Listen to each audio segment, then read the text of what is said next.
আসসালামু আলাইকুম বন্ধুরা, সবাই কেমন আছো? আশা করি সবাই ভালো আছো। আজকের আমি চিকেন কারি রান্না করব, মা বাজার থেকে নিয়ে এসেছে। তো চলো, প্রথমে চিকেনটাকে ভালোভাবে পরিষ্কার করে ধুয়ে নিয়েছি। এবারে একটা গামলিতে নিয়ে নিয়েছি। এবারে চিকেনগুলো যে আমি ধুয়েছি সেটা আমি গামলায় নিয়ে নিচ্ছি ভালোভাবে। এবার এখানটায় মশলা ম্যারিনেট করে নেবো সুন্দর করে। তো আপনারা আমার সাথে বন্ধুত্ব হয়ে থাকুন, আমি সব একে একে বলে দেবো। প্রথমে আমি নিয়েছি লবণ পরিমাণ মতো, তারপরে আমি নিয়েছি এখানটায় রসুন বাটা, তারপরে এখানটায় আমি নিয়েছি আদা বাটা, তারপরে আমি এখানটায় নিয়েছি গরম মশলা গুঁড়ো অল্প একটু, তারপর আমি এখানটায় নিয়েছি লাল লঙ্কার গুঁড়ো পরিমাণ মতন। আমি এখানটায় অল্প একটু তেল নিয়েছি, তারপরে আমি এখানটায় টক দই নেব সুন্দরভাবে। তারপর আমি এখানটায় লাল লঙ্কার গুঁড়ো নিয়েছি, তারপরে অল্প একটু হলুদ গুঁড়ো নিয়েছি। সুন্দরভাবে এখানটায় মশলা আমি ম্যারিনেট করে নেব। ম্যারিনেট করে আমি আধ ঘন্টা রেখে দিয়েছিলাম। সুন্দরভাবে ম্যারিনেট করা আমার হয়ে গেছে।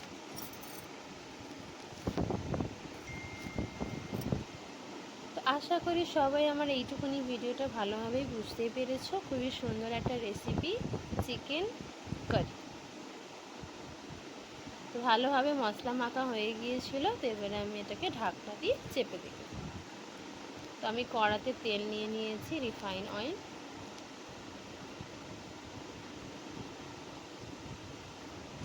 আর এখানটায় আমি পেঁয়াজ বেটে রেখেছিলাম, সেটা আমি কেটে দিচ্ছি।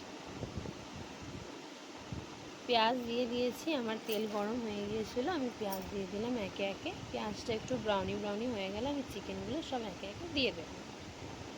দেখুন আমার পেঁয়াজটা একটু ব্রাউনি ব্রাউনি হয়ে আসুক, তারপরে আমি চিকেনগুলো একে একে দিয়ে দেবো।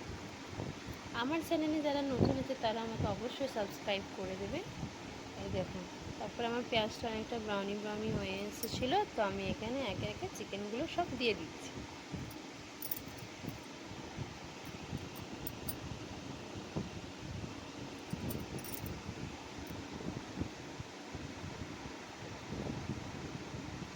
আধ ঘন্টা ধরে ম্যারিনেট করে রেখে দিয়েছিলাম, সেই চিকেনগুলো দিয়ে দিচ্ছি।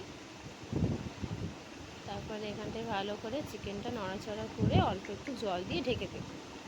চিকেনে অল্প একটু জল দিয়ে দেওয়া হয়, বেশি জল দিলে আবার চিকেনটা অনেকটা সিদ্ধ হয়ে যায়।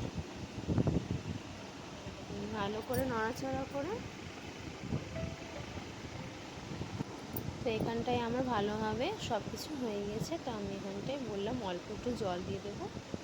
যে গামলায় একটু মশলা ছিল সেটা আমি দিয়ে দিলাম ভালোভাবে ধুয়ে নেয়।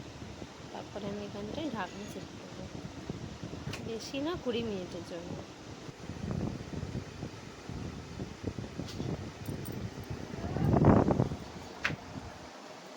ঢাকনাটা ওপেন করলাম, আমার মাশাআল্লাহ চিকেন রেডি সুন্দরভাবে।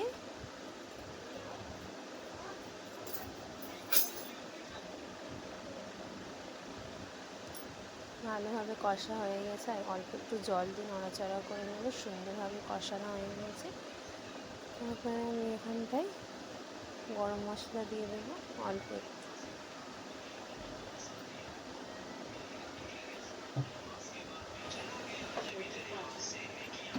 সুন্দরভাবে আমার মাংসটা গলে গিয়েছে।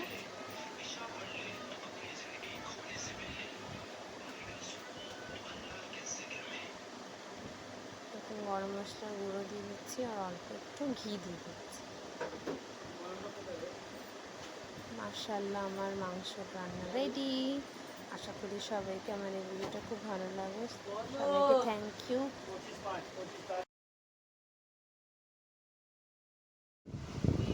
মাশাআল্লাহ, আমার মাংসটা খুব ভালোভাবেই হয়ে গেছে। সবাইকে টাটা।